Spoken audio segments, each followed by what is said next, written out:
and welcome. Raise Your Inner Game today. I'm David Levin. This is our Friday episode, so we're talking about the inner game of life. Tuesdays are for the mental game of sports and competition. Fridays are for the rest of our lives. So how is your mental game this week? How are you doing? I hope you're feeling good, enjoying these last bits of summer. I hate to have to say that, but I'm afraid it's true. These are the last bits of summer. I am back from our week away at the cabin. It was great. Honestly, still getting back up to full speed. Did not do a lot of work this week. Sort of in a slower August groove. And I'm okay with that. Conflicted a bit, but obviously okay with it because I keep staying in that groove. My to-do list is large and growing all the time. Don't love that feeling. But part of me also doesn't care that much. It's actually very interesting. We're starting to plan to take Peter back to college. That's just 10 days away. Just surprisingly easy to let things go and focus more on non-work things. So that's what's up with me. Been an interesting 2 weeks in the news. Plenty to talk about. A bit more about our cabin trip, my epic baking fail.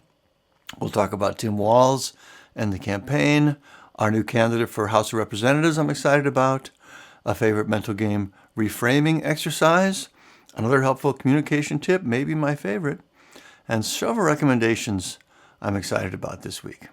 All right, we'll start with ups and downs. So what gave me a lift this week and what things were pulling me down?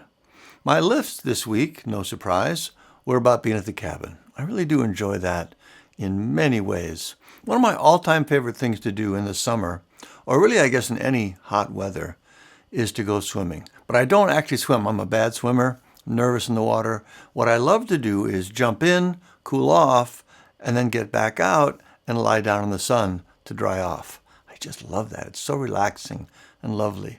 That's one of my strongest memories of being a kid, going to the pool in the summer, lying down on the warm concrete. Just, so good. So at the cabin, the dock is mostly in the shade, but they have an attached floaty pad that just makes it into the sun. So that's what I do at the cabin. A couple times a day, if it works out, I'll jump in, splash around, jump back out, lie in the sun. The weather was a lot cooler this week and not always sunny. I didn't get to do it as much as I would have liked. One funny time, the temp had dropped to like 65 and it was a bit windy. But I could see the sun shining on the floaty and I really wanted to get some time in. So I went out there to try it and just froze the whole time. I was shivering. Anyway, that's a really lovely thing for me. I'm lying there in the sun, head resting on my hands, There's just nothing like that. Just feeling the sun on my skin, listening to the sounds of the lake. I love it. And then the rest of the cabin lifts were just being there with family and friends, doing things together, watching the kids, doing things with each other. Every bit of it just feels like exactly the kind of things you most want to have in your life. It gives me a peaceful, easy feeling. To quote the Eagles, just fun, loving connection with friends and family. Does not get better than that. So that's really nice. I'm also still feeling better and better about the election. More on that in a minute, but that's also a strong, uplifting feeling. And this is really nice. We had a primary here in Wisconsin this week. I went with Peter for his very first time voting. That felt pretty great too. So that was a pretty good couple of weeks for lifts. For my downs this week, I have just one story to tell. So getting ready for the cabin, this was last week. The first day up there was going to also be Margaret's birthday, and I was going to make the cake. I tend to get stressed out when I cook anyway, but especially cooking something as important as a birthday cake. You can imagine. So I'm making the cake, and it's going great. From scratch, recipe from the New York Times app, ends up looking beautiful, professional, just really happy with it. So we're packing the car, which is also a big stressor for me, like always, getting everything and everyone ready to go and out the door on time. So I'm stressed out, crabby. I pick up the cake carefully in the holder. It comes apart in my hands. The cake falls down, face down on the floor. Big old glob of chocolate frosting on my shoe. Oh my goodness. I'm still feeling it, you can tell. I am shocked and heartbroken and so pissed. I can't believe it. It's not possible. This has happened. Everyone is shocked. I don't say a word. I know I'll just lose it if I do, right? And there's nothing that can be done. This is for real. It's happened. So I take off my shoe I walk over to the sink, clean that up while everyone else is kind of cleaning up the cake mess. And then I go out into the other room and just sit and try and process all this. It's not very often I have emotions that are that intense. So I'm dealing with that. But after a bit, I also start thinking, what are you going to do for the birthday? You have to have a cake. We're heading out the door. We're late already. So after a few minutes, I think, it looked like the cake just fell flat upside down. Maybe I can just make some more frosting and fix it up. So I go out to the kitchen. They put it back under the cake cover. I pick up the cover to take a look at it, and it is just the funniest, most shocking thing I've ever seen in the context of a cake. It's hard to describe, but if you've ever seen lava up close that has, sort of recently cooled, it sort of looks like that. There's no discernible shape. It's just this lumpy brown glob about the size of half of a basketball. And I just bust out laughing. It's just the craziest, most hilarious thing. Later that night, we're at the cabin. It's time for the cake and the song. We pull this thing out. Everyone who sees it busts out laughing. You can't help it. It's perfect slapstick comedy. So we're singing happy birthday and laughing at the same time. Oh my goodness. And this is interesting. The cake was still solid enough that we could actually slice it and serve it, and it was really good. Oh, it was so crazy.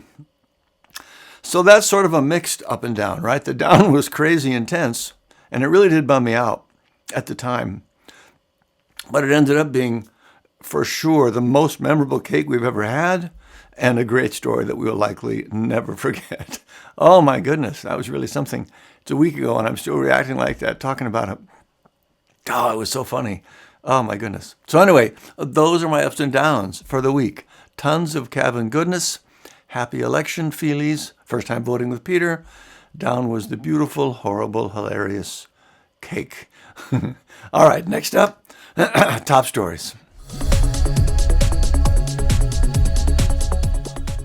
It's been 2 weeks, so lots of election news. Big item, of course, was picking Tim Walz for VP. I could not be happier about that. I wanted him to be the pick. I thought he was the perfect person for the ticket and for our times, and I just love him. The videos he did with his daughter at the fair and the PSA about Minnesota's hands-free driving law, if you haven't seen those, you have to. I'll put the link in the notes, links to both of them. I've actually watched them several times, and I like him more every time. But you just love the guy, so that's been great. And of course, the election news keeps getting better and better. The polls are getting better. Trump is not reacting well, which feels like it's making things better yet, right? It's an upward spiral. The big complaint, the big concern with Joe Biden wasn't just that he had a bad debate, is that it seemed like he literally couldn't make the case for himself. He didn't have the energy and the clarity to get out there and do what needed to be done to win. I feel like that's the case with Trump now, and you're hearing more and more of that from other Republicans. He has a case to make, or at least they think he has a case to make. The fundamentals are in his favor, but he just can't do it. He can't stay on message. He can't stop himself from getting stuck on stupid things like his crowd size and how unfair it is that Kamala got a drawing rather than a photo on the cover of Time. And of course, all of his boring, negative, delusional, angry crap he's been peddling for 10 years now. Republicans are begging him to stay on message and be forward-looking, but he literally can't do it. And the Harris campaign and others are doing a great job of taking advantage of that. They put stuff out there that's designed to get under his skin. He takes the bait, and off he goes again into crazy Trump land. So that's all good and happy-making for me. I will say I'm again getting way too obsessed with checking the news. Have to work on that, but at least it's happy news. Some other election news this week was the primary here in Wisconsin. I mentioned that Peter and I went to vote. There were 2 amendments that we were hoping to vote down. Republicans, of course, trying to grab more power for themselves, change the way things work. Our state reps are just shameless with that kind of thing. They really are. I honestly don't know how they justify that to themselves. But anyway, nothing news there. We also had a primary for our House seat. Both amendments were defeated, and my preference in the primary won. So that was a happy thing. And now I'm really looking forward to the chance to get rid of our asshole congressman. This guy really is just the worst. Derrick Van Orden. You might have heard of him. He's the guy who yelled at the pages in the U.S. Senate for lying on the floor and taking pictures of the Capitol Dome, when in fact it's a tradition they've done for years, and yelling in a real asshole way too, shaming, threatening, bullying, demeaning, just the worst kind of person. And that is by no means all the stories of his assholery. He's a former Navy SEAL, which is great, but he is basically the textbook example of toxic masculinity. And I'm just making that up. That's not just my take. He has written a book. The title of the book is, no joke, it almost sounds like a joke, Book of Man, A Navy SEAL's Guide to the Lost Art of Manhood. You can just imagine the garbage in that book, right? I am truly embarrassed as an American and as a Wisconsin to have this guy as our representative. You know, it strikes me that Trump, and really the whole MAGA movement, is the embodiment of the worst of America. Entitled, ignorant, arrogant, condescending, decadent, angry. Just the epitome of the ugly American stereotype. Whereas Kamala Harris and Tim Walz are the opposite of that. They're the best of what America is about. Open, joyful, positive, genuine, caring, responsible, optimistic, which is why ultimately I'm feeling so good about our chances this fall. But this guy, Derrick Van Orden, is right there with Trump, just the worst kind of person. So I'm very excited for the chance to get him out of there. That would make me so happy. Such a great sign of starting to get things back on track. Now he's an incumbent, plenty of advantages, but his opponent, my choice, Rebecca Cooke, is a very sharp young woman. She's a farmer, feels like she's very much of the moment. She's a great contrast to him, just like at the top of the ticket, and I'm very hopeful that people will respond to her like they are to Kamala and Tim, that they will say enough of this negative, divisive, bullying bullshit and just choose a better future. I'll put a link to her site in the notes. Please check it out. Donate to her campaign if you can. I did just this morning. There'll be plenty more to say, of course, going forward. More crazy Project 2025 stuff. Kamala's convention next week. Debates coming up. Heck of a ride ahead of us still. But that is top stories for this week. Next up, Inner Game Gold.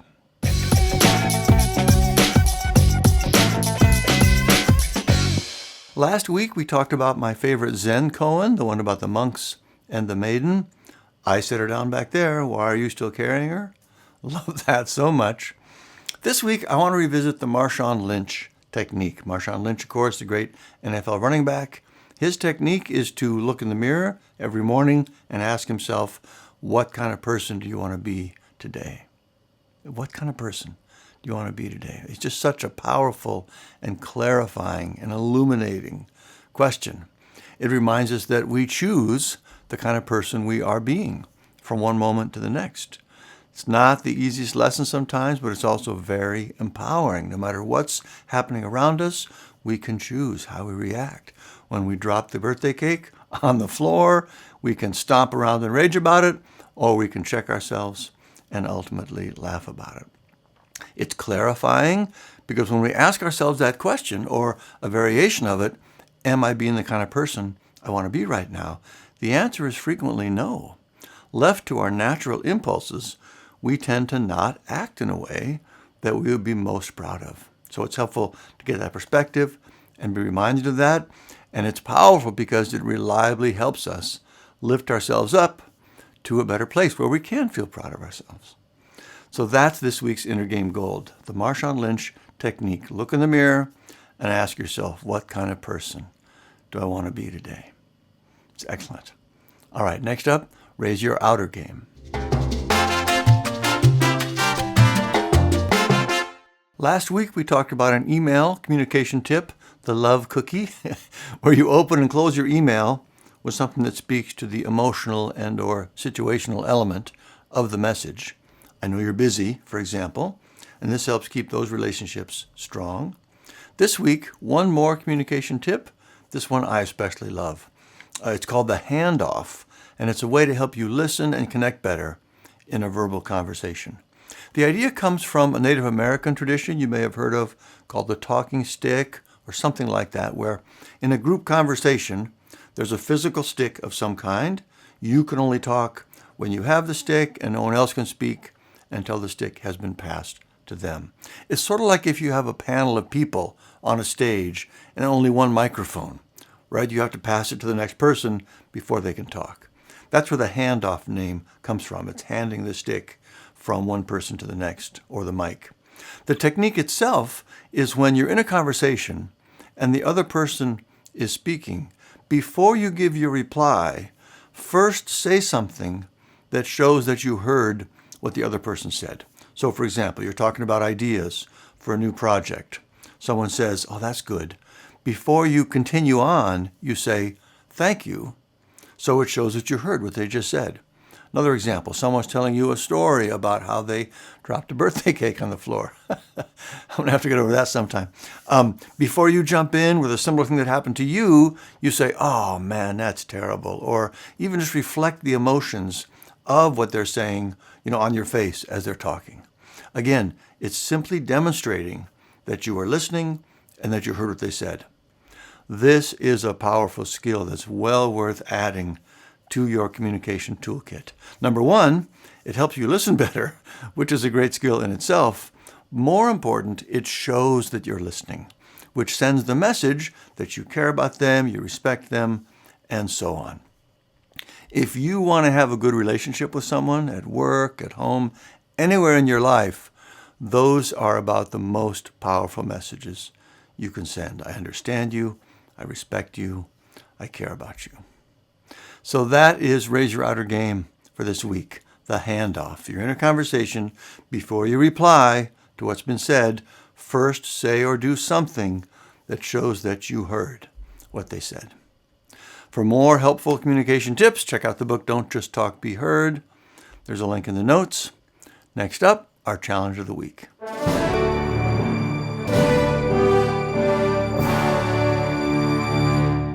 This week, you can pick from the two items we just talked about. Either practice the Marshawn Lynch Technique a few times and see what that does for you, or practice this handoff communication technique. Or maybe go crazy and do both. Why not? You can do it. As always, I recommend making a note to yourself to remind you to do it. I would not get anything like this done without a daily reminder where I will see it. So post a reminder somewhere. Also have some sort of a challenge journal where you can write down your thoughts and experiences. That's actually where the real value of something like this comes from. Because when you write down your experience, how it's different, what it feels like, whether it worked, and so on, that's when you actually start to internalize the lessons and turn the ideas into something you can put into action and get the benefits of over time. So do set up reminders and write down your experiences, and I hope you enjoy this week's exercise or exercises. Next up, highly recommended. This week, I have a few things to mention. First, a couple of products, and these are from our cabin trip. First one is the Blackstone griddle. Maybe you know about these already, but it's like a gas grill, but it's a griddle surface instead. So rather than the grates, it's a flat iron cooking surface. And they had a big one at the cabin. This was just the perfect cooking appliance for a cabin trip. We used it every day, sometimes multiple times a day, and I raved about it every time. We were cooking for like 12, 13 people, and it was just great. Eggs, veggies, burgers, grilled cheese sandwiches. We got everyone's sandwich done at the same time. 13 grilled cheese sandwiches. That would have been such a hassle trying to do that on the stove in the kitchen. So you might think my reaction was, oh, we have to get ourselves one of those. But I'm not sure we would actually use one at home. You can get smaller ones. The one at the cabin, I think, was 36 inches wide. So it's probably not something for most people most of the time. Maybe it would be for you if you grill a lot. But I loved it so much, I still wanted to mention it. The second cabin item was the floating pad they had there. It's from a company called Paddle North. Again, it's just perfect for that use. It's inflatable, but it's quite rigid. It's not one of those lily pad things where it's hard to get on and off. You get wet all the time. It's not, like an inner tube. This is more like a big rectangular paddleboard sort of feel, quite stiff when it's inflated. The one they have there is probably 6 feet by 9, so it's pretty good sized. You can get a lot of people on there if you want. But it's also very light and portable. You can flip it over. It has different surfaces you might use for different purposes. The kids would frequently paddle it out a little deeper and use it more like a traditional floating dock. I like to just have it tied up to the main dock so I could lie in the sun. Again, niche product and a little spendy, I guess, for something like this, but it was so well done and useful. I thought it was worth mentioning. I'll put links to both of those in the notes. For a book this week, I finished a novel by Tom Hanks. Yes, that Tom Hanks. Is there something he can't do? I don't know. I guess I haven't heard him sing much yet. The book was called The Making of Another Major Motion Picture Masterpiece. I was a bit put off in the beginning. There's a long prologue that made me actually check at some point if I was reading the right book. But once I got through that, it got better and better, and I ended up really loving it. Now, I'm a big movie fan, and especially a making things, creativity sort of fan. I've never read anything that gave such a great and granular and loving picture of what it's like to actually make movies. So that might have made me love it more than others, but it has great reviews, so highly recommended from me if that sounds interesting. I'm about halfway through a new book. This one is science fiction, and I would call it hard science fiction, meaning the world it creates is so foreign, it's a little hard to follow what's happening at times. But it's by an author I really like, I trust. I'm enjoying it so far for sure, mostly getting it, and I'm expecting it to pick up speed as we get going. So I'll let you know when I finish that one. For a movie, Peter and I watched Kingdom of the Planet of the Apes this week. We really liked the earlier movies in the modern Planet of the Apes era. This one was good, very well done, but I would put it in the like, not love category. For TV, we finished the new season of The Bear. Love that show, but I was a bit disappointed in the finale. No spoilers, just saying. I'm starting a new show on Apple TV called Bad Monkey with Vince Vaughn. It's based on a Carl Hiaasen book. I love Vince Vaughn and Carl Hiaasen, his crazy Florida stories. I'll update you on that one, but the first episode was fun. Also started 2 new sports documentary series. Got the latest season of Drive to Survive going about Formula One, and a new one called Receivers about NFL football receivers. That's the same company that did Quarterbacks, which I love so much, so I'm excited about both of those. Reports to come on everything, but so far so good. Reminder to check out the Raise Your Inner Game book for more mental game tips and goodness and all that, or the Sports Academy training to take your game to a higher level. Also, Don't Just Talk, Be Heard book for more communication tips. Links to everything in this week's notes. Otherwise, that's it for this week. I hope you have a great week. Keep up the good work. I will talk to you next time.